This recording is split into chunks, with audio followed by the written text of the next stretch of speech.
morning, good afternoon, good evening, whatever time you are watching this. Welcome back to the Since I Was Young podcast for all things Heart or Midlothian. Joining you as always for this brand new year is myself, Ewan Ramsey, and Alan Scrimger. And we do hope you're all good and well. And on that note as well, we do hope you all had a wonderful Christmas and a very happy new year as well. Not a lot has changed from our side for this new year. So you'll be watching or listening to the same old shite. So we do hope you enjoy as always. But yeah, we do hope you had like a good one. And for those of you who are back at work as well, we hope it's not too bad. Like, so getting back into the swing of things. And obviously as well, it's been a very positive month. Like, of the month of December. Feels quite strange saying it like from a Hearts perspective, but there you go. Obviously, it has been a few weeks since we've done a podcast.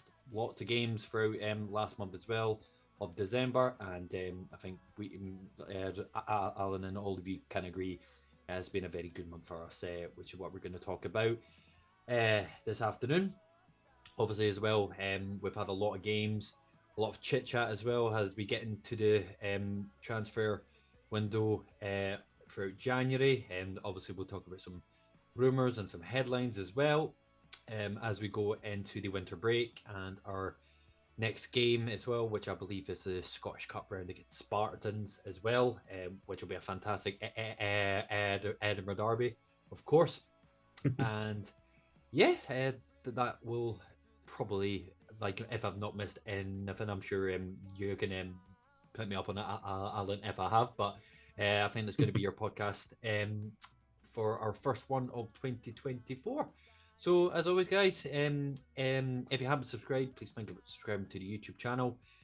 Hopefully the Spotify soon, but we just keep that going. And if you want to get in contact with us via our socials as well, whether that be Twitter, Facebook, TikTok, Instagram, etc., we're all on them, so they will all be in the description if you want to catch us on there. So yeah, we do hope you have a good one as always. So Alan, where to start? Where to start indeed. Just from the notes you sent me just a couple of days ago, very good stats indeed. Very good stats indeed. So just like like a quick the recap. So our last 7 games, won 4, lost 2, and drawn 1. Been unbeaten since our loss up at Aberdeen, and of course that includes a 2-0 win away to Celtic, or a 2-0 to St Mirren.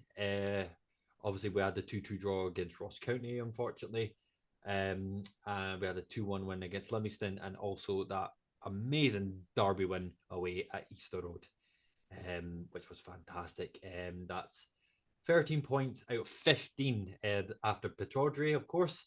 And just as throughout the season as well, just to add a bit of context to your the accurate stats, we've had 15 points at home from a possible 30 and 21 points away from home from a possible 33.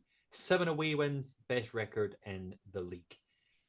I never thought I would say we've had the best away record in the league. Certainly not in my time, Alan. So yeah, obviously we'll do like a bit of a review of December as a whole. How have you felt it went?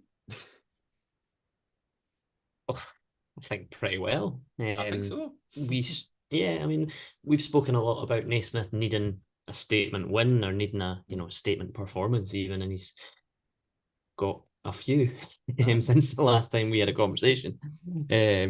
It's interesting. Like the away form in particular for me is something that's massively improved. I was reading something earlier that we've got 7 away wins this season, and I think, in fact, is it 7 or 8 now? Anyway, after the Livingston win. Anyway, regardless of that, we've now won more away games in the league than we did in all competitions last season, and that includes the European games as well.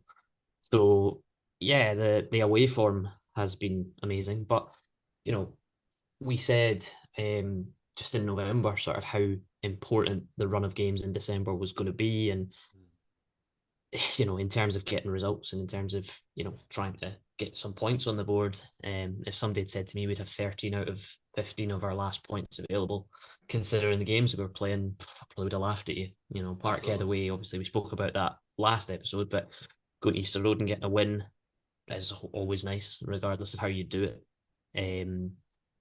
I was at the Ross County game, which I'll probably touch on a wee bit later, but it had its bad moments, but also its positive things that came out of it. And then Livingston as well, you know, it wasn't pretty, but it's a win, which is again the most important thing. But yeah, it's been a very well, it was a very odd December. I kind of to go from how not negative, but I think No, we no, were no. kind of between the pair of us, we were sort of like, this isn't really working. Naismith's kind of something's not right here. But, we and countless others have been proven to probably know very little when it comes to managing a football club. Because, yeah, Naismith's found a way. The players have found a way. And I spoke a lot about, I remember when Robbie Nielsen was in charge about, having credit in the bank for when things aren't going well. And Stephen Naismith over the last month has certainly built up some credit in the bank for me. There are still some things that are a little bit concerning, but Mm-hmm.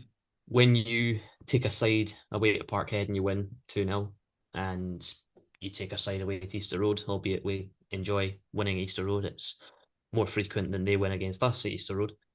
Um, I think it's positive, and you can't deny that. Like to do what he did, and okay, like I say, the performance against Hibs wasn't particularly brilliant, but they weren't great either. So to get a win in the most dramatic of ways as well makes it all the sweeter. I think talking about like derbies in general, because I'll just start there. Yeah. It's one of those games. It wasn't a great game of football to watch by any accounts. Both sides were absolute murder, but we have a match winner in our team. They don't have a match winner in their team, and that's kind of what it comes down to, um, which is huge. You need your big players to step up in those games, and I remember I watched Shankland after it talking about his performance, and he said he didn't have a great game. I wasn't at it at all. He missed a couple of things, obviously missed a penalty, but he's there when he needs to be there, and he puts one in the top corner and sends 4,000 Hearts fans absolutely tonto, and I loved it. Absolutely loved it. Like I always laugh, and I've spoken to you about this before about like social medias and stuff, and like I go on to them after games, particularly Twitter, and you get all the football limbs accounts and all the Oh like, yeah, yeah, yeah. these Yeah. things, right? And some of them, That some of them clip are was everywhere. ridiculously, Yeah. That clip aye, was some of everywhere. them are. Oh, it was. Some of them are ridiculously cringy, but some of them you're just like, fuck, that's amazing. That looks unbelievable. And when you see fans that aren't even Hearts fans, maybe some that aren't even Scottish football fans, the reaction to that particular clip of the stand just exploding, it was like everyone was loving it. And I'm like, that's what an Edinburgh derby is. That's the passion. That's what it's all about. And obviously, as I say, the game wasn't brilliant, but if you'd said to me, before kickoff, it's going to be a shite game, but you're going to win it in the last 5 minutes. You know what I mean? I would have said actually that's Again. probably better than it's better than battering them. Like there's something very sweet about that little bit of hope that they might have got a point in a game that was shit, Of and course. then just snatch it off them and go, nah, we'll take 3 points home. Do you know what I mean? It made my year that game.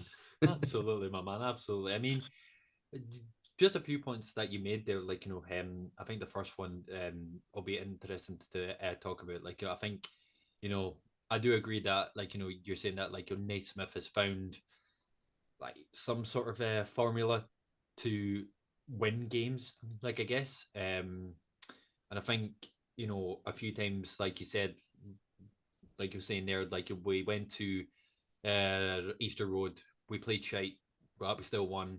We went to Livingston, we played shite, but we still won. I think it's been said by us, like for like off the podcast and all that, and like like a few like sort of things up on Twitter, like as you said as well, where we're not really playing entertaining football, but we're still getting the results.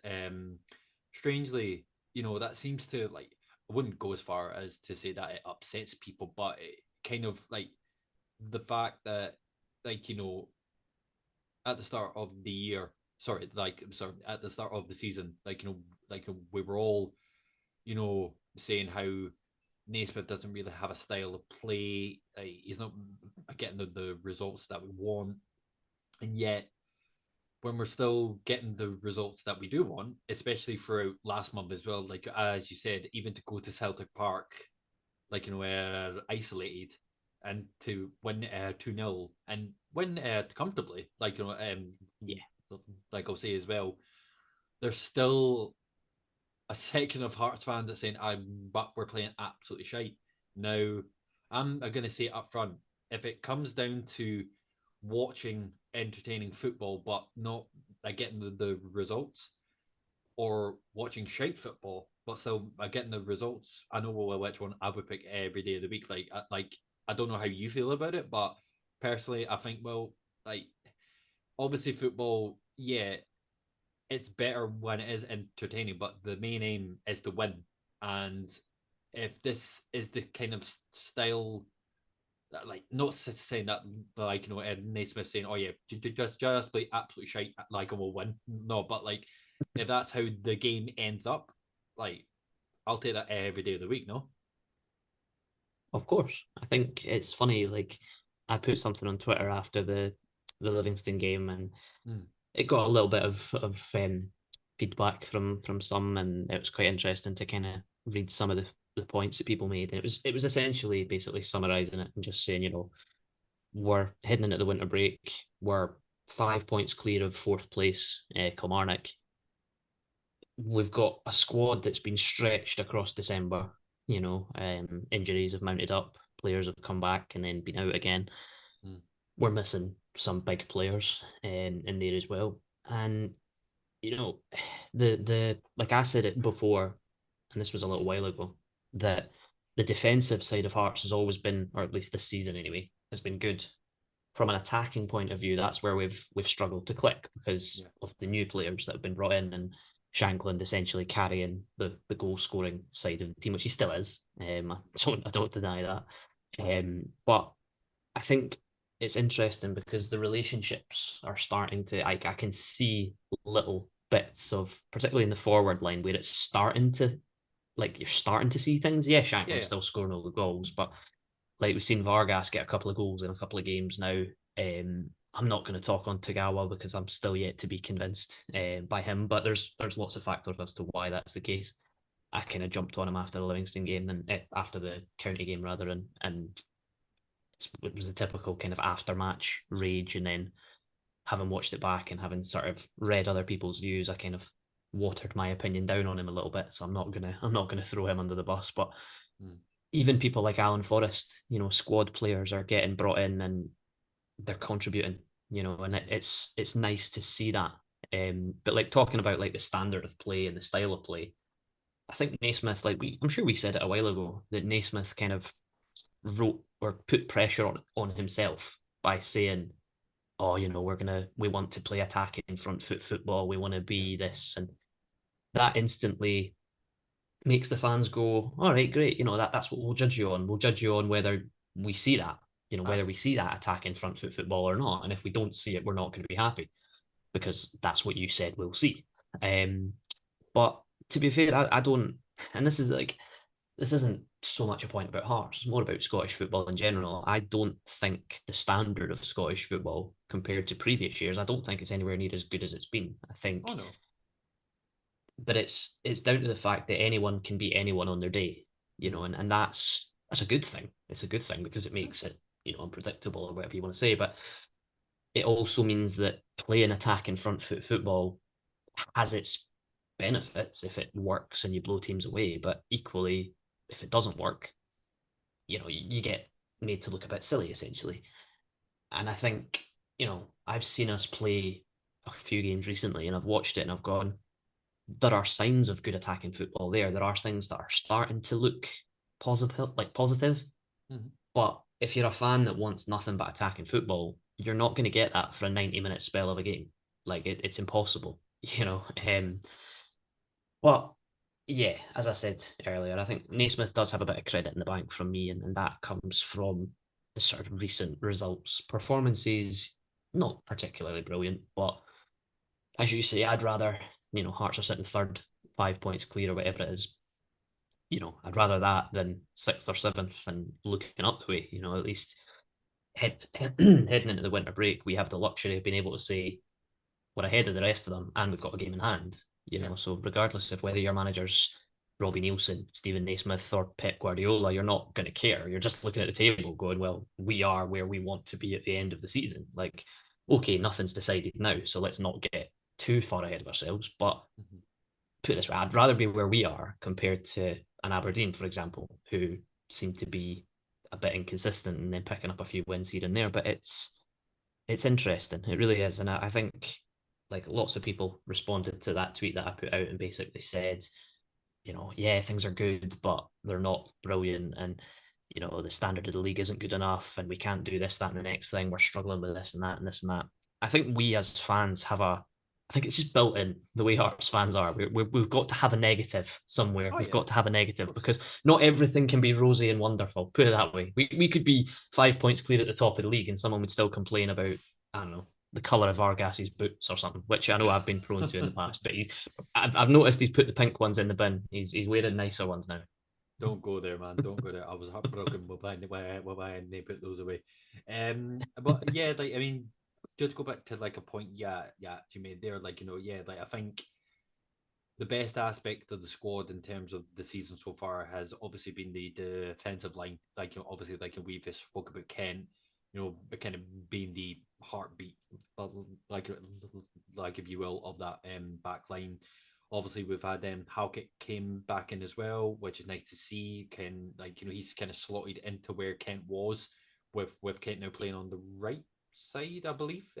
Now you've now got a very stable kind of back line, like you're in, like had Atkinson, Rose, Halkett, um, Kent, and Cochrane as well, which just like just to say his name there, I think both Cochrane and Kent have been the standouts like of the season so far. I think Cochrane, again, I don't think he gets the credit that he often deserves. It like everybody praises him, but I don't think people actually grasp at how important his role has actually been.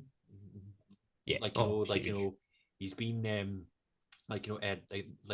solid in that back line. He's been getting himself up the park, like assists as well. Who was another name you mentioned?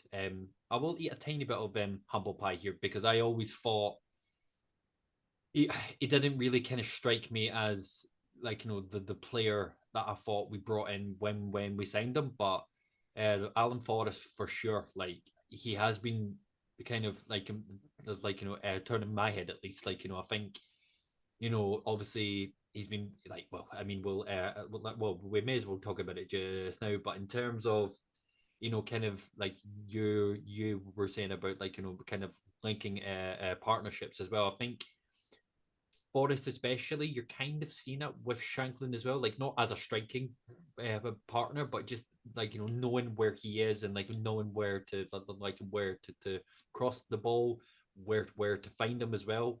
You're starting to Yeah. see that a bit more from him as well. And I mean, the only kind of like we were talking about like playing shite and still they get results. I think out of the games that we mentioned as well, like out of the seven last month, I think Ross County, which you went to, like oh my God bless your heart, was probably the most dullest game throughout that time. Yeah, like the last 20 minutes were like were like like a bit more exciting because we started to get back in to the game as well. But I think obviously the talking point there was the a given penalty as well, which like like in hindsight like it could have changed the game as well, like because at that point it was sitting at 0-0. But yeah, it's nice to see him like sort of starting to like improve a bit more as well and become more than just a squad player as well. Um, did you mention him as well? Like it's an interesting one, like for Tagawa, because you know I don't know if it's maybe a bit unfair to judge him on the times that we have seen him on the park, because like again we've all got to remember as well that like he's only been here 6 months as well, and he's not personally. I don't think he's had enough game time as well to actually show what he can actually do. Because like they got to mind as well, like we had Oda for a year. He was starting to get Yeah. used a bit more throughout this year and then the last season as well, and he started to show signs of what he can actually do. Yeah, like Oda's not featured that much, but when you need like a bit of pace, like a bit of energy in the team. Like I would say, like was he's one of the more better ones to throw on, and Yeah. like I don't know if Tagawa is like an out and out striker. I don't know if he's a wide like sort of striker, like whatever. If he likes to sit like behind the main striker, I don't know, but personally, from my point of view, I think it is still a bit early to judge him. Like in terms of like he's not like in the player he thought he was. Like he's a waste of money, like or this and that. I think you know when you pay like a fee for a player like us being Hearts, you know, Mm. and to Yeah. bring him halfway around the world as well. Like granted, I know like we've said many a time that Savage has made some horrendous signings, granted, but I refuse to believe that we wouldn't have brought like a player like that all the way from like Japan for him to like that like for us to then say like let's say for example at the end of the like the season to say all right mate, you have not worked out like by now. I still think there is. Yeah. I do like to that, well, to say the first one of this year. I do think there is like a player in there.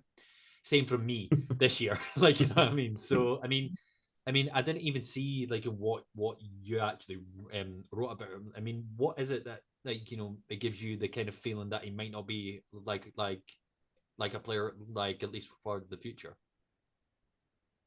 I think again, I was maybe, like I said, I was maybe a little bit harsh after County, but when I every time I see him on a team sheet, be it starting or coming off the bench, I think, right, do you know what, this is your chance. Like this is your chance to do Yeah. something. Like this is an opportunity.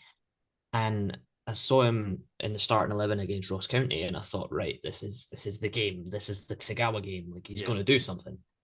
So maybe it's expectation in my own head that makes me think, right, this guy, like this is his chance to do it. Like he's going to do Mm. something. But for the first 45 minutes he was on the pitch against Ross County, I didn't see it. And the ball was going forward when we had it, and it was just every time it was near him, things just didn't come off. Like there was one he tried a little back heel to get. I think it was either Shankland or maybe Forrest at that point. I can't remember. Anyway, he Mm. was he was trying to get somebody in, and it was a wee back heel, and he just completely fluffed it, and it went to a Ross County player, and they cleared it. And like his first touch when the ball was coming at him, he just couldn't hold it in. He couldn't do really what he needed to do in that kind of combination. Mm. But I mean, I'm not going to give up on him. I'm not shipping him out the door tomorrow. I just think that and it's maybe slightly unfair because of the other striker that we have at the club completely carrying it. It would just be nice if somebody just took a little bit of pressure off Shankland a little bit. Which obviously, as long as Shankland's scoring, it's not a big a deal. But No. I want Tagawa to work, and I really do. And I think Mm. it's still, like you say, it's still very, very early to be saying, nah, he's done. We're not, Hearts aren't that kind of club. We're not going to sack him off after a year and go, right, cheerio. I was talking to someone about this the other day. I would love for us to have the luxury to just loan him out somewhere. But Yeah. again, I don't think that would help him either. I think we need to just persist with him and just hope that he grows and gets confidence in time, and maybe scores a couple of goals, and that might kick him on again. Because he's not a bad player. Like you can see the intelligence is there, and like some of his movement's good. Mm. And it might just be that his teammates haven't linked up with him properly yet. That could be the case. And like you said with Oda just sort of exploded onto the scene, and everyone was like, "Oh, where's this kid been the whole time?" Mm. When Naismith started using him towards the end of last season, it was like, oh right, okay, this guy's actually quite good. Why have we not seen him for this length of time? But the thing on Tagawa as well, I think it's one of those. He played in Portugal prior to being at Hearts. Like he was on, I think he was on loan at some Portuguese team from FC Tokyo, and he scored a few goals over there. But it wasn't, he wasn't prolific, put it that way. And I think the team he was at even got relegated or something. So there might just be it takes him a bit longer to get settled and adjusted to a different culture, a different side of the world. Like, it could well be that. Again, I wasn't best pleased with him after the county game, but I think that was more just due to how poor we were in that game, particularly in the first half while he was on the pitch. But maybe he got a bit of unfair flack from me, perhaps, on that front. But yeah, I hope that we see more out of him. I hope he gets more opportunities. I think Spartans is a big game. I'd be putting him in on that one because I think it makes sense. But yeah, like it's one of those, and like I'll go back to it. Like when you've got so many games in 1 month, you're going to need to use your squad. You need to use every player available to you. Like we've seen Finlay Pollock back on the bench against County. I think it was didn't get on, but it was nice to see him. We saw Aidan Denham be used a few times. Macaulay Tate made his debut during December as well. Well, he came off the bench, and yeah, it's nice to see that. But like squad players are massively important in these sorts of runs of games, and if Tagawa's going to be a squad player, you want him to contribute when he's given an opportunity, like Alan Forrest. Alan Forrest is the ultimate squad player. Like, does Alan Forrest start for us every week? I don't know if he does, but when he does and when he's called upon, he does something. And that's what you need, especially when you've got busy schedules. Like we saw it before with like the European games when you're playing midweek weekend, your squad gets stretched massively. And you need to have depth and you need to have options that you can say, right, you might not play every week, but when I need you, I'm going to need you. And Peter Haring came back from the depths for the Livingston game, which was a surprise Glorious as to well. see. So, Glorious to oh see. yeah, yeah. Oh, I was delighted to see him. I was delighted to see him, and I had to defend him quite a lot because a few people were rather critical of the big glorious Austrian, and I won't have Of course. it.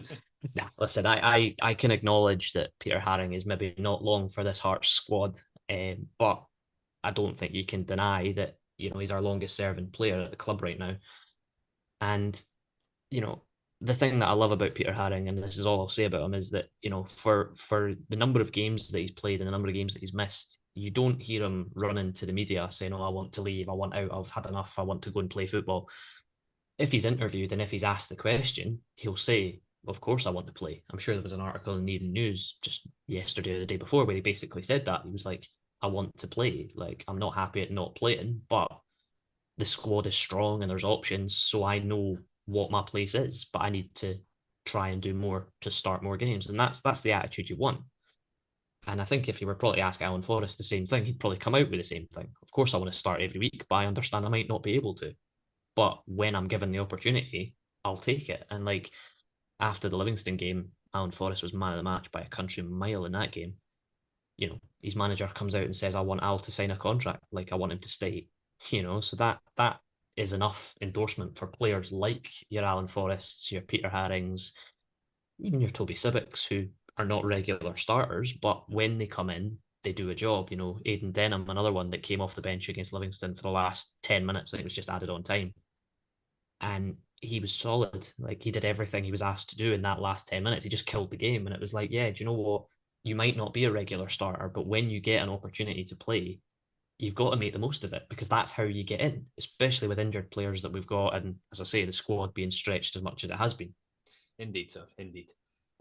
So yeah, I think that kind of is a good like sort of or in conclusion on these last games so far. So and as you said, I think we can both agree that it has been rather positive. So um just before we talk about some speculations throughout the January window and just in general to improve the squad.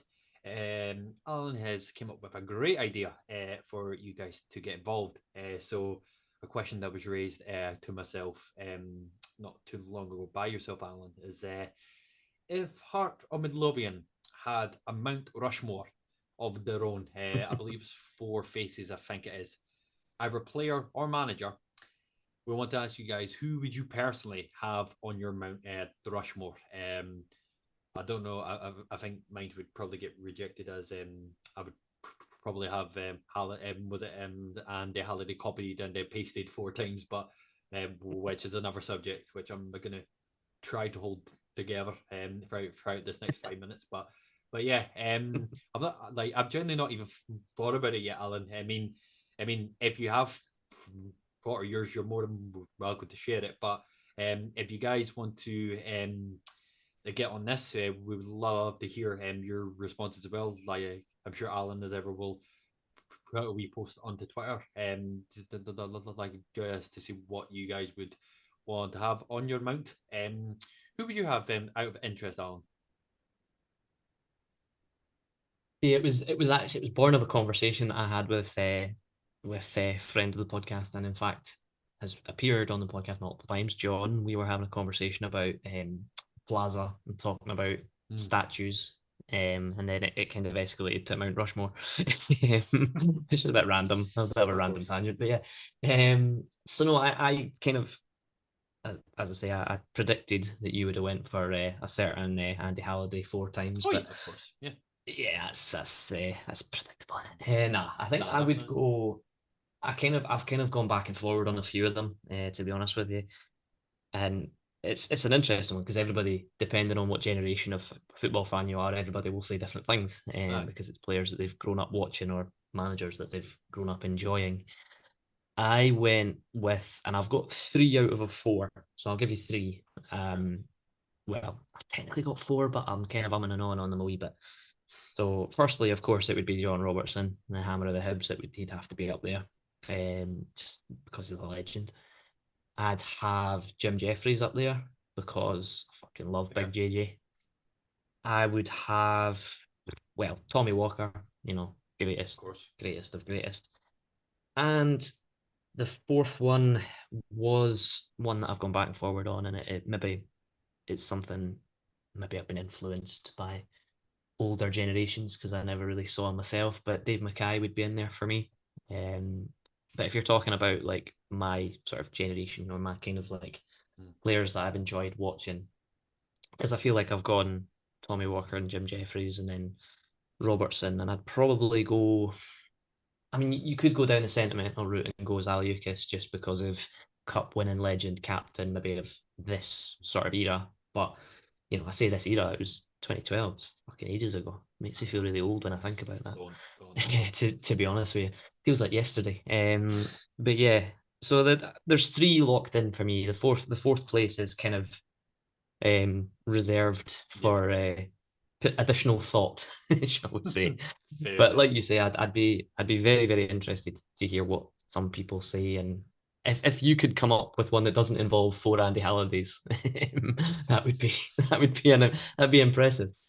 Uh, aye. I mean, like I'll probably have to have a bit of thought about that as well, man. But Oh, as Alan said, we would love to hear all your thoughts on who you would have your Mount Rushmore off. So, as I said, I'm sure Alan will put up a post about that in no time. So, yeah, have a wee look at for that.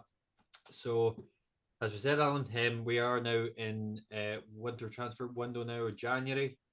Um, I've seen on the notes that we're not going to talk about a particular player, so I will try my best not to talk about him. So Shankland, aye, it's been a bit shitty. I mean, we oh. may as well I get it out of the way. He's going nowhere. He's going nowhere. I hope not. I hope not. I It's mean, it's what's interesting. it going to Like, take though, Alan? Like, I mean, genuinely, what's it going to take? Because obviously, at the start of the season, everybody was laughing about like 5 million quid, 5 million this. But if you're going to put the Aberdeen striker, what's his name? I was it Mayorski, like something like that. yeah, If you're yeah, going to rate him at 5 million quid, you take a look at the league right now, just based on the top goal scorers alone, of all the penalties yeah, that Jacqueline like scored, you know, yeah. that's at least 5 million quid. I'm sorry, like you can't, Oh yeah. like you know what I mean? No, I think it's true. Again, I specifically said let's not talk about Shankland because Honestly, I'm at that point Gaslighting where I'm to just like, fuck. I knew you'd get brought up at some point. I knew you'd get brought up. I mean, Aye, man, of listen, course. he scored in the last, is it 6 games in a row? Something like Something that. like So, that. Aye. he's done something pretty fucking well to do that. But yeah, I hope, and I'm crossing my fingers that he doesn't go. I personally, it's funny, like I've seen loads of people stressing and saying, oh, oh, we're fucked if we let him go, blah, blah, blah. Yeah, we are, which is exactly why I don't think we will. I Yeah. think the club have reached that point where we physically cannot allow him to go in the middle of a season. Like, regardless of who it is, regardless of how much money, we cannot let him go in the middle of a season. Like it would be disaster. It would be disaster for Naismith. It would be disaster for Hearts. It wouldn't look good, regardless of what the fee was. I don't like January windows. I've never liked January transfer windows. Nah. I'd love football to just not have them, to be honest. For the pure and simple fact that I cannot stand January windows.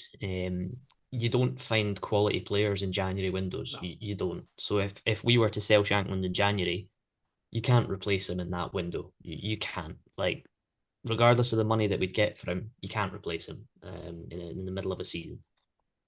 He's just such a quality player, and he's the most informed player in Scottish football right now. And like, 100%.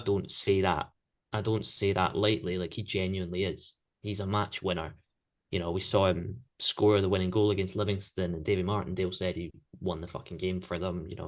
Obviously scores the goal in the last minute against Hibs, wins the game for us. Got a goal against Ross County, brought it back to 2-2. Got a draw. It's his influence and his ability is massive on that team, and we cannot allow him to go. And like you say, if you're talking about Majowski for 5 million, who I actually rate very Yeah. highly, to No, be no, fair, I like true. Majowski. I think he's a quality player. And the only thing that Majowski's got on Shankland is he's younger than him. But Shankland's the most informed player in the country currently, and I include Old Firm players in that as well. He's the most informed player in the country currently, and we cannot afford to lose him. If the the reason, and some people say, "Oh, why are you so calm about him not going anywhere?"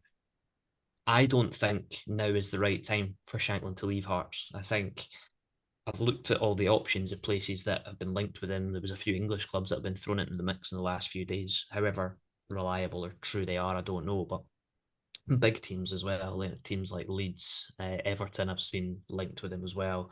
I think Wrexham. Southampton had an interest. Fucking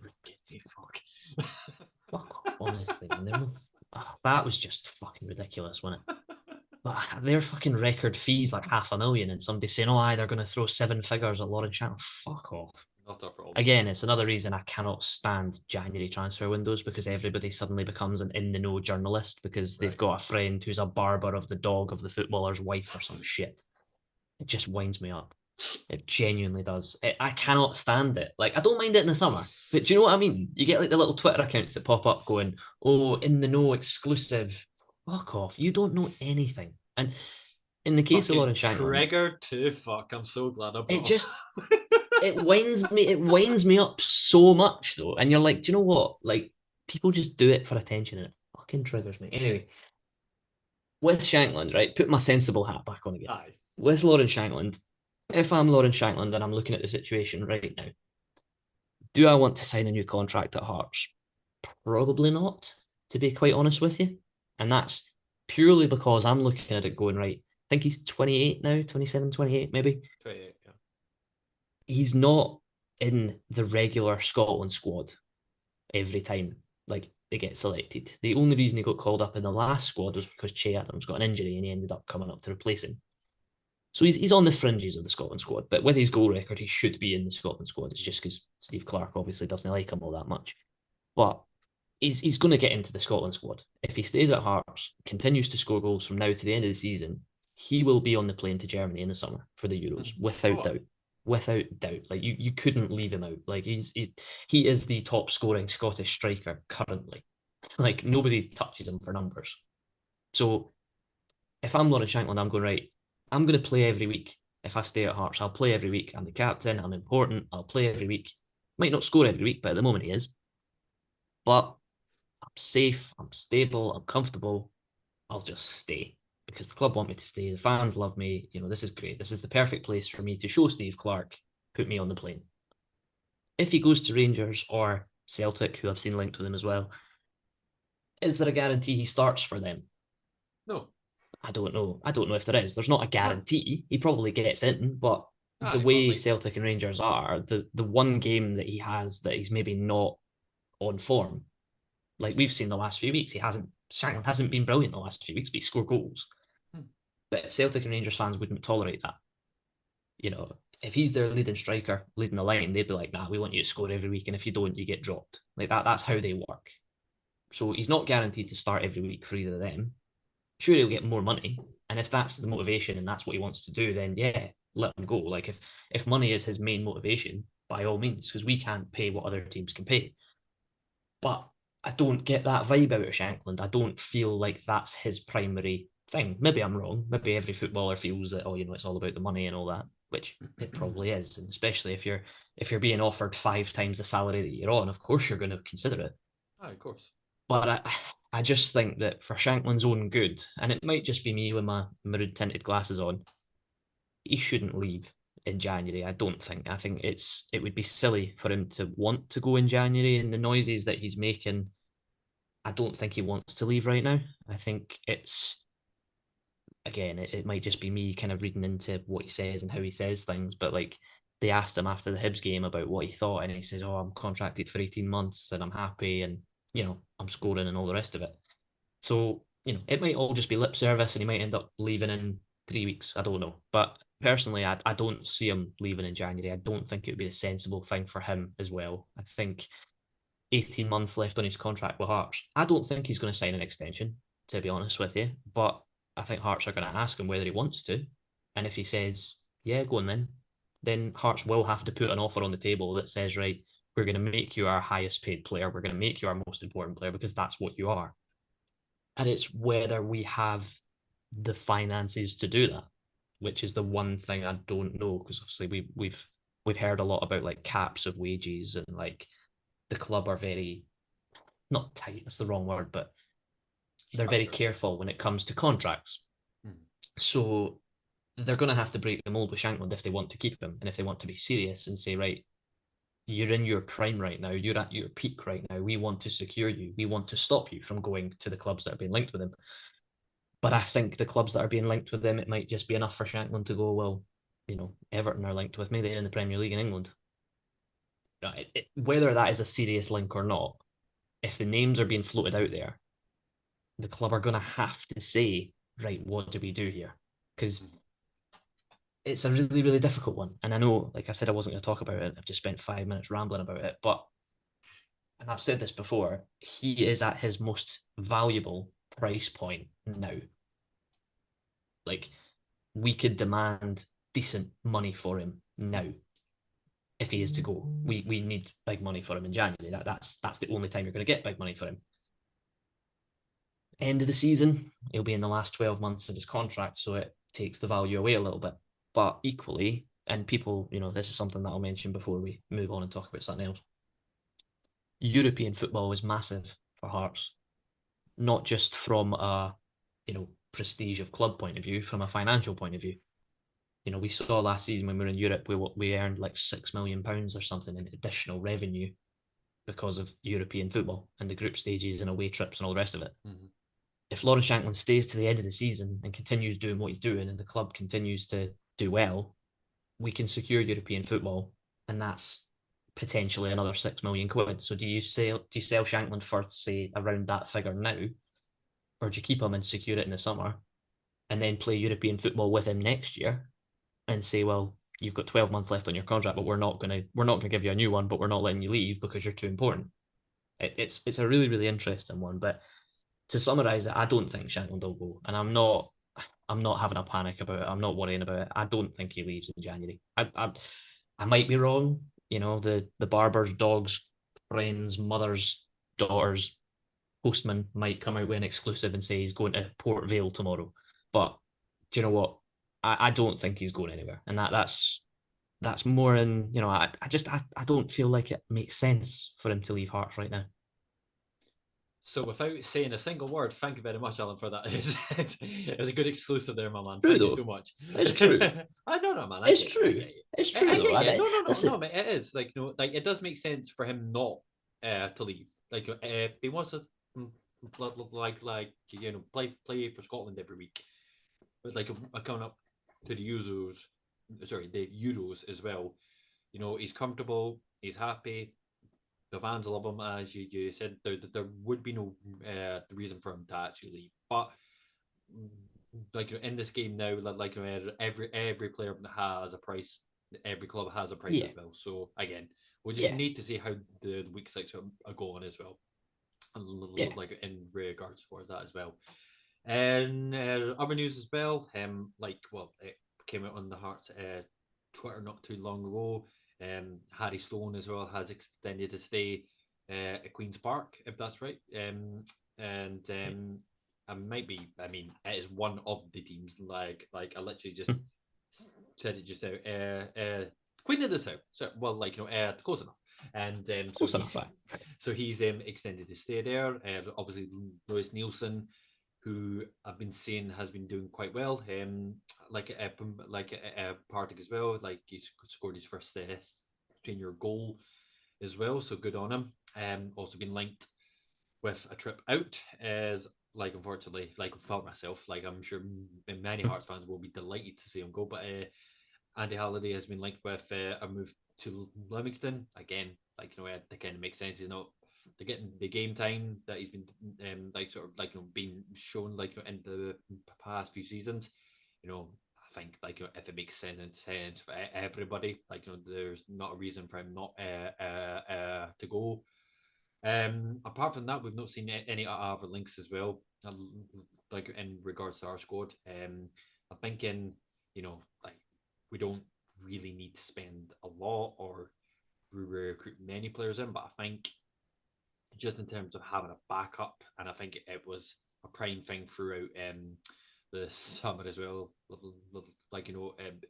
My choice as well. If we're to bring one particular role in to the squad, it has to be a right back. We talked about Gofaya. Well, but unfortunately, due to circumstances to his own personal fitness, in health as well, he had to return back to Brighton. So in my personal opinion, I think a right back would be the most obvious choice. Would that be the same for yourself, Alan? Or Well, definitely, definitely. I think, especially with the internationals at the moment, which I didn't even mention before, with Atkinson and Rolls both away to play for Australia in the Asia Cup through January. So we're a wee bit short on a right back. Wee bit short at the back as well, to be fair. But I think Halkett coming back makes a big difference to that. Um, but yeah, Atkinson being the one and only kind of out and out right back that we have is an issue.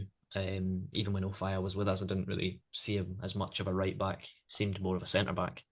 But obviously health concerns obviously comes first, and he's a way back down the road, which is fine, and obviously wish him all the best. But yeah, a right back needs to happen. Naismith has literally openly spoken about a right back and said, we need to get one in. And I think it's funny, like I was talking earlier about Tagawa being a project player. I want a right back that comes in that knows Scottish football. I want a right back that comes in that maybe has played here before, or maybe, plays down in England or whatever. I want somebody to come in that'll slot in straight away because we'll need them to. Especially if Atkinson's away. I think the Asia Cup goes on till the first week in February. I could be wrong in that, but I think the final is the first week in February. So if Australia make it to the end of that, which they may or they may not, we could be without Rolls and Natty for a while. So I don't want to have to just put a right back in and be like, right, you're a project, you can grow into it. And then when Natty comes back, he's the man again. I want someone with experience that slots right in and goes, right, I know what I'm doing. That's fine. And again, like I say, January windows are never full of quality. But yeah, right back is important. There's also obviously players whose contracts are running out. We've got a few of our own at Hearts, the likes of Halliday, as you say, Peter Haring, another one, Alan Forrest, another one, but obviously Naismith wants him to hang around, and Halkett, Benny. Craig Gordon. I could reel them all off. Oh, Craig But Gordon. other clubs have that. Yeah, oh, he'll stay. He'll stay. Other clubs have got players running out of contracts as well. And one player that I was very, very impressed with in the Ross County game, and I saw lots of people naming him as well. And I've been impressed with him every time I've seen him play, is their attacking midfielder, winger, Jan Danda. Hmm. He is quality for them. And would that translate to be quality for us? I don't know. But is he better than Alan Forrest? Is he better than Oda? Again, don't know. But I think that he's got a bit of quality about him. And certainly against us, we didn't really touch on the matches because there was that many of them. Against us in the Ross County game, he was brilliant. Um, he just floats around and gets involved, and his contract's running out at the end of the season, so I'm sure there will be a lot of clubs that'll be interested in him. Um, there was another one which I saw, which was what's his name? Oh, he's a midfielder. He's at Hull. Is it Greg Doherty? I think it is. He used to be at Rangers many moons ago. But he's a midfielder that we could look at because obviously, if the likes of Halliday or Haring leave, now I think what we'll do is we'll just promote Macaulay Tate and probably Finlay Pollock and probably Aidan Denham, who's obviously Aidan Denham's already a first team player, but I reckon Tate and maybe Pollock just step into the first team and take over the positions of Halliday and Haring if they were to both leave in January. I don't think both of them will, though, to be fair. I think one will, obviously, if Halliday's being linked with Livingston. That makes sense. Haring in the last year of his contract as well, he could just see it out. But we'll wait and see. One, again, I spoke about Shankland and the fact I don't want him to leave. One that I think we're going to have to do very, very well to keep hold of is the player that you mentioned before, Alex Cochrane. I adore that boy. And but I have this thought in my head of he's young and English. And I'm not saying, for 1 minute that he's going to leave, but there is a market and there is a profile of player there that teams might look at and go, you know, we could take a punt on him. I think, Alex Cochrane could make us quite a lot of money. So I would be very keen to get him a contract ASAP. But yeah, I think in terms of incomings, I think a right back is a priority, probably another forward if we're going to need one. But the squad is quite large already. So I don't think we'll see much in it from the sounds and the noises of that are going around. I don't think we will see a lot happening. Like I say, there might just be some players that are unhappy with a limited amount of game time that leave. Harry Stone getting his loan extended at Queen's House, good. I was Yeah. just reading it there before you came back to me. He's, I think, played 11 games for them now, and it's obviously full 90 minutes because he's a goalkeeper, so he's not getting subbed out, which is good for him. Playing regularly is important. Lewis Nielsen's an interesting one. I really like him. I think the move to Partick on loan has been really good for him. Again, playing every week because he wasn't going to get that at Hearts, let's be honest, with the number of centre backs that we've got. But depending on movement in the summer, if there is any, he could, that I mean, hypothetically, like we spoke about it the other week about maybe Toby Sibic goes, maybe Lewis Nielsen comes in and takes his position. Maybe. Yeah. But yeah, it'll be very, very interesting to see. But for people that want it to be a busy January and want us to go out and sign 3 or 4 and sell 5 or 6, it's not going to happen. And sadly, the only thing that will happen is the continued speculation about the captain because that's what the media is like.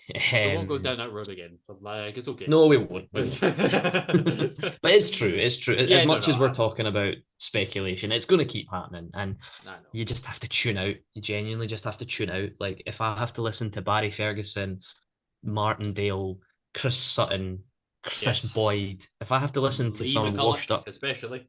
yeah, if I have to listen to more washed up former professional footballers that played for the old firm talking about Lauren Shankland, honestly, I think I'll run away.